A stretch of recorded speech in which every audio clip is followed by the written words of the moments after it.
साईं तेरे चरणों में कोटि प्रणाम। साईं तेरे चरणों में कोटि प्रणाम। साईं तेरे चरणों में कोटि प्रणाम। साईं तेरे चरणों में कोटि प्रणाम। शरण में ले लो साईं प्रभो। शरण में ले लो साईं प्रभो। शरण में ले लो साईं प्रभो। शरण में ले लो साईं प्रभो। नमस्कार मेरे प्रिय आत्मन, साईं वाणी प्रारंभ करो, जारी रखो। इसी विचारधारा से अपने जीवन के लक्ष्य को पाने की क्षमता रखने के लिए साईं वाणी का प्रारंभ। और इस प्रारंभ के लिए शिरडी के साईं बाबा ने जो आशीर्वाद दिया, उस आशीर्वाद के प्रति सजग होने से आप सबको जानना और आप सबको जानने को एक मेरी तरफ से मैं एक निवेदन करूंगा कि आप सब जाग जाए तो जीवन बदल जाएगा। कुछ कर गुजरने के लिए मौसम नहीं मन चाहिए, साधन तो जुट जाएंगे, संकल्प का धन चाहिए। और वो संकल्प का धन पाने के लिए आपको एक शाश्वत गुरु की जरूरत है। और वो गुरु ब्रह्मा गुरु विष्णु गुरुदेवो महेश्वरा गुरु साक्षात परब्रह्म तस्मै श्री गुरुवे नमः। इस भूमिकाओं के प्रति ऐसी बहुत सारी बातें होती हैं। साईं वाणी परिवार बहुत बड़ा परिवार बन चुका है।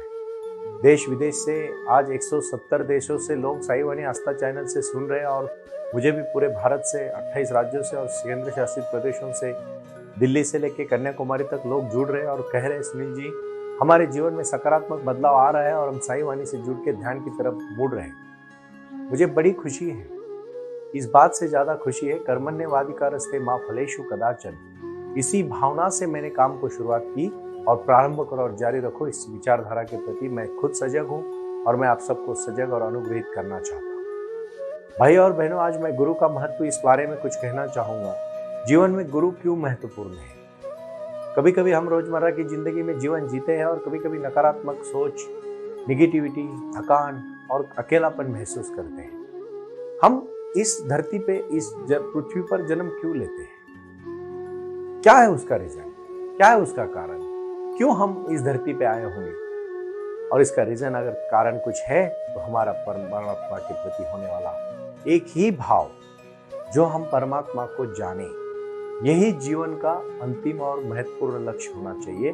और उसी लक्ष्य से हम वहां तक पहुंच सकते, वरना नहीं पहुंच सकते। मैंने कहा गुरु ब्रह्मा गुरु विष्णु गुरुदेवो महेश्वरा गुरु साक्षात परब्रह्म तस्मै श्री गुरुवे नमः। ये ऐसी शक्तियां हैं, क्रांतियां हैं। मैं छोटी सी कहानी से आपको मैं अनुग्रहित करना चाहता हूँ। कहानी आप जरा ठीक से समझिएगा।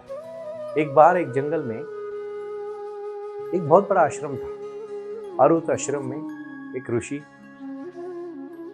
राजे महाराजाओं के बेटों को और अच्छे अच्छे लोगों के परिवार के वहां के सदस्यों को तलवारबाजी सिखाते थे। इसी एक राजा का बेटा गुरु के पास पढ़ने के लिए आया। गुरुकुल सिस्टम था और इसी धरती पर और इसी भावना के प्रति हम सजग हो जाते हैं।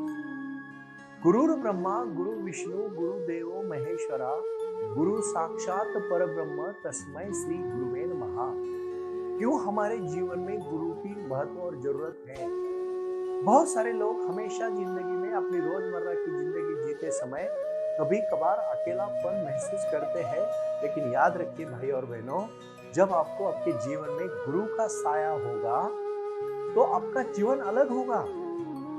देखो, मैं कहना चाहता हूं कि आप गुरु की तरफ देखो मत, गुरु से जुड़ जाओ। इसीलिए कबीर ने बहुत अच्छी तरह से कहा है और वो बात आप ठीक से समझिए। कबीर कहते हैं, क्या जीवन में कैसा मंत्र होना चाहिए? साई इतना दीजिए जामे कुटुंब समाए, मैं भी भूखा ना रहूं साधु भी भूखा ना जाए। क्यों इस विचारधारा के प्रति गुरु जी का आत्मसमर्पण हमसे जुड़ा है? ये बात मैं छोटी सी कहानी से कहना चाहूँ। आप जानते हैं मैं कहानियों से इस बात को आपको अनुग्रहित करना चाहता हूँ, क्योंकि आज पूरे देश विदेश से, मैं आज 2 दिन पहले ही जब बातचीत कर रहा था तो अमेरिका से और कनाडा से कुछ लोगों ने मुझे संबोधित करके मेरे साथ बात करके कहा, सुनील जी आप यहाँ आके हमें संबोधन करें, मार्गदर्शन करें। मैं इतना ही कहना चाहता हूँ कि मार्गदर्शन की तरह तो मैं इतना बड़ा तो नहीं हूँ, लेकिन एक बात आपको याद दिलाना चाहता हूँ कि आप भी वो सूर्य किरण की पहली जो किरण होती है, गंगा के नदी में गिरने वाली सूर्य की पहली किरण और आपके हाथ में होने वाले पानी के ऊपर गिरने वाली किरण में कोई फर्क नहीं है, सिर्फ इतने होने चाहिए, भाव शुद्ध होगा तो वो आए और आकर चले गए, मौन रहे और कुछ कह गए। कुछ था जो बिन बाटे ही बढ़ गया, जल उठे दिए और अंधेरा छा गया। अपने जीवन का अंधेरा दूर करने के लिए जीवन में गुरु का बहुत अनमोल महत्व है, लेकिन वो महत्व जो जानेगा वो समझ पाएगा। मैं छोटी सी कहानी से आपको कहना चाहूंगा। एक राजा, जब मैंने अभी कहा कि जब वो गुरु के आश्रम में बहुत सारे बच्चे तलवारबाजी सीखने के लिए आते थे और उसी समय एक राजा का बेटा भी वहां तलवारबाजी सीखने आता है और तलवारबाजी सीखता है। मैं कुछ बातें, चंद ही बातें करता हूँ भाई और बहनों, लेकिन समझ लेना ठीक से, क्योंकि ये बातें हैं जीवन बदलने की बात। मैंने बहुत पहले कहा था, ये मनोरंजन नहीं है। या आपके जीवन को अगर मैं बदलाव नहीं कर सका तो मेरे बोलने का कोई अर्थ नहीं, ये व्यर्थ बोलना है। ना मैं मनोरंजन के लिए बोलता हूँ, ना मैं एंटरटेनमेंट के लिए बोलता हूँ। जो भी मैं बात करता हूँ सीधा दिल से दिल तक और आपके लिए करता हूँ, क्योंकि आप अपने जीवन को समझे, जाने और उस दिशा में चले जहां आप पहुंचना चाहते हैं। बहुत बड़ी बात है। फिर जब 5 साल लगातार शिष्य और मित्रों के साथ गुरु से तलवारबाजी सीखता रहा, लेकिन उसको हमेशा एक बात रही कि गुरु पूरा सिखाते क्या। कभी भी शंका मत। किसी भी चीज में अगर आपके मन में डाउट है तो सब चीजों में रखना, लेकिन गुरु के प्रति कभी मत रखना, क्योंकि वो संदिग्ध सा हुआ डाउट्स, जो भी शंका होती है वो आपको कहीं पहुंचाती नहीं। और फिर गया, 5 साल पूरे हो गए। 5 साल में उन्होंने गुरु का आशीर्वाद लिया और कहा, गुरुजी मैं अभी मेरे राज्य में जा रहा हूँ, मेरे पिताजी राजा है, मैं इक्तपास से उनके बाद राजा बन जाऊंगा और मैं पूरे विश्व में आपने जो मुझे विद्या सिखाई है, मैं उसी के कारण माता पिता शास्त्र गुरुजनों का आदर करने वाला हमेशा चिर आदरणीय बन जाता है। और इसीलिए भगवान कृष्ण ने भी गीता में कहा है, ये बातें मैं क्यों करना चाहता हूं। हतो वा प्राप्यसि स्वर्गम जित्वा वा भोक्ष्यसे महिम तस्मादुत्तिष्ठ कौन्तेय युद्धाय कृतस्य। कार्य, जीवन में कार्य करने के लिए हम पैदा हुए। देखो, अगर जीना है ना तो कार्य करना पड़ेगा, अगर मरना है ना तो फिर कुछ मत करो। अगर जीना है तो कार्य करना पड़ेगा, ये बात आप अपने मन में ठान लीजिएगा आज। और फिर वो जैसे ही 5 साल होते हैं, शिक्षा के साथ गुरुजी उनको आशीर्वाद देते हैं, सब चले जाते हैं, लेकिन विश्वास कम होता है। उसको डर रहता है, गुरु ने पूरा सिखाया कि नहीं।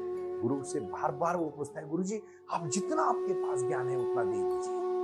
साईं बाबा ने अपने भक्तों को हमेशा क्या दिया? विश्वास दिया, विश्वास। साईं बाबा ने अपने भक्तों को जीवन में बदलने की राह दिखाई। साईं बाबा ने अपने भक्तों को हमेशा शक्ति दी, और वो लोगों को ज्यादातर शक्ति दी जो कमजोर थे। ज्यादा समय नहीं हुआ, 100 साल, मतलब अंग्रेज थे उस समय। अंग्रेज 2018 में बाबा के समाधि को 100 साल पूरे हुए। 1918 में बाबा ने समाधि दी। आज भी शिरडी में साईं बाबा है। भाई और बहनों, विश्वास रखो अपने ऊपर। गुरु की शिक्षा को मैं उदाहरण पहले पूरा करूं और फिर 5 साल बाद वो पूरे राज्य में सबसे महान तलवारबाज हो जाता है। लेकिन कुछ चंद लोग होते, कहते हैं, अरे कितना अच्छा राजा तलवारबाजी करता है। राजा तो अच्छा है, लेकिन मुझे और गर्व है कि राजा का गुरु कितना अच्छा होगा। फिर इसको कुछ दिनों के बाद लोगों को अहंकार आ जाता है, लगता है हमने किया। आप कौन होते हो भाई? इस जीवन में याद रखना, हमेशा याद रखना, कर्मण्ये वाधिका रस्ते मां फलेषु कदाचन। क्यों कहते हैं ये बात? क्यों भगवान कृष्ण ने जीवन में मार्गदर्शन किया है? और इसलिए मैं आखिरी में कहूंगा, इस कहानी में उसको गर्व हुआ। यत्र योगेश्वरो कृष्णो यत्र पार्थो धनुर्धरो तत्र श्रीर विजयो भूतिर ध्रुवा नीतिर मतिर मम। जहां कृष्ण है, जहां अर्जुन है और जहां नीति है, वहां विजय पक्का है। इस बात को मैं जीवन के कुरुक्षेत्र में कहना चाहता हूं। और फिर 5 साल के बाद जब उसका नाम बना, उसकी गुरुजी का भी नाम लेने लगे लोग, तो उसको बुरा लगने लगा। उसने कहा, मैं मेहनत करता हूं, मैं सबसे बड़ा तलवारबाज बन चुका हूं और मेरे गुरु का नाम खामोखाम लिया जा रहा है। वो अपने गुरु के पास खुद चला जाता है अहंकार की भाव से। देखो अहंकार कैसे इंसान को पूरा खत्म करता है, इसकी एक कहानी बहुत महत्वपूर्ण है। और फिर वो वहां चला जाता है। वहां जैसे ही चला जाता है ना भाई और बहनों, वो गुरु को आशीर्वाद नहीं करता, नमन नहीं करता, गर्व से सीना चौड़ा करके सामने बैठता है और कहता है गुरुजी, मैं आज पूरे विश्व में एक नंबर का तलवारबाज बन चुका हूँ, लेकिन कहीं कहीं मुझे सुनाई देते हैं, मेरे हेर बताते हैं, मेरे सैनिक बताते हैं, मेरे सेनापति बताते हैं कि राजे आप तो महान तलवारबाज है, लेकिन आपकी गुरु का नाम भी लिया जाता है। मैं आज आपको हराना चाहता हूं। अगर मैं आज आपको हराऊंगा तलवारबाजी में, तो मेरे ख्याल से मैं विश्व का सबसे महान विजेता बन जाऊंगा और वो मुझे बनना है। अकड़ है होती है, अकड़। याद रखना, मराठी में कहावत है, महापुरे झाडे जाती तेथे लवाड़े वाचती। मतलब जब नदी को बाढ़ आती है तो बड़ा पेड़ उखड़ जाता है, क्योंकि वो टाइट से एकदम सीना चौड़ा करके खड़ा रहता है, लेकिन वहां लवाड़े नाम का एक छोटा सा जो पेड़ होता है वो झुक जाता है पानी की तरह, और पानी निकल जाने के बाद फिर से खड़ा होता है। याद रखना, अकड़ मुर्दे की पहचान है, नम्रता इंसान की पहचान है। अकड़ मत जाओ, शांति रखो। गुरुजी कहते बेटा ऐसा क्या हुआ कि तू मेरे साथ युद्ध करना चाहता है? मैंने तो तुझे सब सिखाया। गुरु होते वो तो हमेशा चाहते हैं कि अपना शिष्य है आपसे आगे चले जाए। देखो जीवन में दो ही ऐसी चीज है, दो ही, एक माँ बाप और दूसरे गुरु। वो सिर्फ चाहेंगे कि आप बड़े बन जाओ। अगर कोई बेटा या बेटी आपके कार्य में बड़ी बनती है तो माँ और बाप पिताजी दोनों खुश हो जाते हैं, और उसी समय उनके गुरुजी भी खुश होते हैं। सचिन तेंदुलकर का नाम पूरे विश्व को पता है, लेकिन आचरेकर गुरुजी का नाम सबको पता नहीं। स्वामी विवेकानंद का नाम अमेरिका में सुना, लेकिन रामकृष्ण परमहंस सबको पता नहीं। भाई और बहनों, यही तो जीवन है। गुरु हमेशा अपने शिष्यों को आगे बढ़ाते हैं, खुद नहीं आगे बढ़ते। उनको बढ़ना नहीं होता है, उनके पास शक्ति होती है अपने शिष्यों को बनाने की। और ये बात मैं आज इसलिए कहना चाहता हूँ, साईं वाणी में साईं बाबा ने अपने जीवन में गुरु का स्थान, शिरडी में भी बाबा आए तो अपने गुरु के आशीर्वाद से आए, और उन्होंने तभी गुरु पर लिया जब उनके गुरु ने उनको आदेश दिया। अधिष्ठान बहुत बड़ी बात है। आज के जमाने में थोड़े बहुत 4 बुक्स आने लगे तो गुरु बन जाते और खुद का आश्रम खोलते, उनके लिए मैं नहीं बोलता हूँ गलत। कुछ हिंदू संस्कृति में महान आश्रम भी है, महान गुरु भी है, महान शंकराचार्य भी है, महान देवस्थानी भी है, लेकिन गलत काम करने वालों को कभी साईं बाबा मदद नहीं करते। भाई और बहनों, एक बात याद रखिए, जो नियत से साफ होता है ना, उसको कोई दिखाने की जरूरत नहीं होती है, उसके आने से ही सुगंध फैला जाता है। चंदन के पेड़ का मैं इसलिए उदाहरण हमेशा देता हूं, और आज अब इस बात को ठीक से समझिए। और जब बोलते द्वंद्व करना है, कोई बात नहीं, गुरु कहते बेटा तेरी जैसी इच्छा, गुरु डरते थोड़ी ना है। और फिर बोलते हैं कि आज से 10 दिन के बाद हम तलवार का युद्ध करेंगे। तलवार का युद्ध 10 दिन के बाद राजा भी खुश होता है, गुरु को तो अभी हराएंगे, गुरु तो क्या अभी बूढ़े भी हो चुके हैं, कोई बात नहीं, चलो लड़ाई शुरू होती है 10 दिन के बाद। राजा दूसरे दिन अपने दरबार में जाता है और अपने लोहार को बुलाता है, बोलता है देख, एक बहुत बढ़िया 6 फुट की तलवार और 6 फुट की मैन तैयार कर, एक नई, मुझे मेरे गुरु को हराना है। 4-5 दिन होते हैं, उसको नींद थोड़ी कम आने लगती है, क्योंकि डर लगता है। उसको लगता है जिसने सिखाया है उसके साथ मैं लड़ रहा हूँ पहली बार। एक तो वो अनीति से जी रहा था। मैंने हमेशा कहता हूँ, अर्जुन से महान था कर्ण, लेकिन कर्ण हरा क्यों? क्योंकि उसकी संगत अच्छी नहीं थी, उसकी दोस्ती अच्छी नहीं थी, और वो गलत लोगों से मिला था, इसलिए वो हार गया। जीवन में सक्सेस होने के लिए भाई और बहनों बहुत सारी चीजें इकट्ठा जरूरी होती है, सिर्फ ज्ञान नहीं जरूरी, सब चीजें होनी चाहिए। और उस समय जब आगे चला गया तो फिर 6-7 दिन के बाद उसने थोड़ा डरा राजा, और उसने अपने 2 हेयर लोगों को बोला, जाओ गुरु के ऊपर जरा ध्यान रखो, चुपके से गुरु क्या क्या एक्टिविटी करते हैं जरा बताओ मुझे। 7वें दिन गुरुजी चले जाते लोहार के पास और उसको इतना ही कहते, देख लोहार, मुझे मेरे विश्व की सबसे बड़ी जंग करनी है, मेरे जीवन की 10 फुट की मैन तैयार कर। और इतना बोल के वापस चले आते। इसके हेर आधे नॉलेज वाले होते हैं राजा की तरफ, वो तुरंत राजा को जाके इत्तलाक करते हैं और कहते हैं, राजे गुरुजी ने तो 10 फुट की मैन तैयार करने को कहा है, और वापस चले आते। राजा फिर से उसके लोहार को बुलाता है और बोलता है, देख, ये 6 फुट की तलवार रद्द कर और मुझे 10 फुट की तलवार और 10 फुट की मैन बना। युद्ध का 10वां दिन निकलता है, सब पूरा राज्य खड़ा रहता है, गुरु शिष्य का पहली बार युद्ध होने वाला होता है, और 1, 2, 3 कहने से गुरु अपने 10 फुट की मैन से, उसके पहले का एक छोटा सा इंसिडेंट है। गुरु अपने गुरु का ऊपर आकाश में, वो तो मरे होते तो उनको आकाश में देख के आशीर्वाद देते, लेकिन ये अपने गुरु के सामने झुकना पसंद नहीं करता, क्योंकि उसको गुरु को हराना होता है।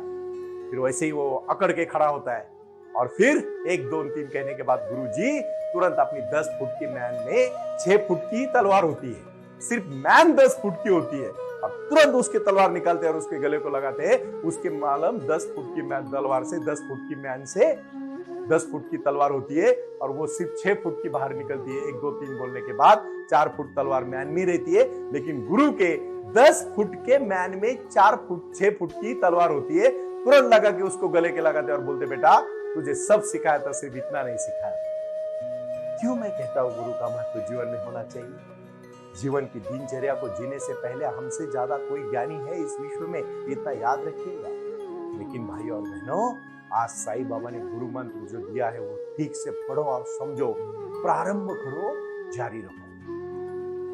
अगर किसी विषय को आपने स्पर्श किया है, प्रारंभ किया है, याद रखना, पूरी दम एड़ी चोटी का दम लगा के उसको पूरी तरह से जिंदगी में आखिरी मोमेंट तक करते रहो, जब तक उस चीज को आप पा नहीं लेते। उसी में ही मजा है। इसलिए आज का संदेश है, गुरु का आशीर्वाद लेके गुरु के साथ जुड़ो, प्रारंभ करो, जारी रखो। ओम साई राम। प्रणाम। ओम साई राम। प्रारंभ करो, जारी रखो। इसी विचारधारा से साई वाणी का प्रारंभ हुआ। शिरडी के साई बाबा का आशीर्वाद पाके खुद अपने जीवन में एडवोकेट डॉक्टर सुनील नाना साहेब करपे जी ने साई वाणी के इस कार्यक्रम को प्रारंभ करते हुए 21वीं सदी को सही में साई बाबा के आशीर्वाद से लोगों के जीवन में बदलाव एवं खुशियां लाने के लिए साई वाणी का प्रारंभ किया। लगातार लोग साई वाणी को सुनते आ रहे हैं। साई कृपा जो साई ध्यान से जुड़ी हुई है, क्योंकि मेडिटेशन ही एक ऐसी शक्ति है जो जीवन में क्रांति ला सकती है, बदलाव ला सकती है और खुशियां दे सकती है। लेकिन उसके लिए प्राणायाम बहुत महत्वपूर्ण है, और अपने संकल्प के प्रति अडिग रहकर उन्होंने प्राणायाम की श्रृंखला को अपने शक्ति से जोड़ा और उसको साई क्रिया के माध्यम से साई ध्यान के प्रति वो लगातार लेके चले गए। इन सब क्षेत्रों के लिए एक ऐसा परिक्षेत्र होना चाहिए जहां लोग आए और रुके। शिरडी में साई बाबा के समाधि के आशीर्वाद के बाद उनको ज्ञान और ध्यान दोनों की शक्ति देने का प्रयास किया जा रहा है। इसीलिए साईं बाबा की 65 फुट हिंदुस्तान की सबसे बड़ी प्रतिमा बनाकर वहां बाबा का मेडिटेशन सेंटर खोला गया है। साई आंगन इस नाम से यह जाना जाता है। देऊळगाव गाड़ा, तालुका दौंड, जिला पुणे, यहाँ साई आंगन की और बारामती क्षेत्र में साई आंगन में इसी क्षेत्र की निर्मित करते हुए उन्होंने यहाँ निजी व्यवस्था के साथ बच्चों के लिए गुरुकुल सिस्टम का इंग्लिश माध्यम का स्कूल, जहाँ बच्चे पढ़े और जहाँ बच्चे गुरुकुल में रहकर गुरुकुल के माध्यम से गुरुर ब्रह्मा गुरुर विष्णु गुरुर देवो महेश्वरा गुरु साक्षात परब्रह्म तस्मै श्री गुरुवे नमः इसका ज्ञान ले पाएं। इसी के लिए इसे पूरी तरह से सीबीएसई एवं गुरुकुल के माध्यम से बच्चों को एक सुजान एवं भारत का एक ज्ञानी और अच्छा नागरिक बनाने के लिए वे ये कर रहे हैं। उसी के साथ हेल्थ इज वेल्थ कहते हैं कि शरीर ही सबसे महत्वपूर्ण संपदा है और उस संपदा को आयुर्वेदा के माध्यम से लोगों को जोड़ना चाहिए। इसीलिए उन्होंने यहाँ साई वाणी आयुर्वेदा हॉस्पिटल की भी निर्मित की है और उस कार्य के लिए वो पूरी तरह जुड़ चुके हैं। पूरे विश्व से लोग साई क्रिया और साई ध्यान के माध्यम से जुड़ रहे हैं और इसीलिए उन्होंने साई वाणी trust.org इस ई कॉमर्स की भी स्थापना की है। इस ई कॉमर्स के माध्यम से हजारों करोड़ों भाई बहन को उन्होंने व्यापार करने के लिए प्लेटफॉर्म दिया। उनकी कला, उनकी क्षमता, उनका ज्ञान लोगों तक पहुंचाने के लिए साई वाणी trust.org बहुत बड़े लेवल पर महत्वपूर्ण प्रयास कर रहा है। इसीलिए यहाँ आए, ये बाबा की नगरी है। यहाँ बाबा